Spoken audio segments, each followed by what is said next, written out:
அடி உயிர் மூச்சு நிறுத்து கண்மணியே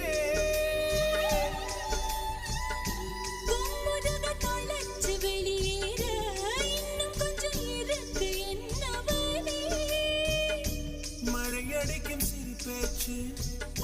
வெயில் அடிக்கும் ஒரு பார்வை உடம்பு மண்ணில் புதையிற வரையில் உடன் வரக்கூடுமோ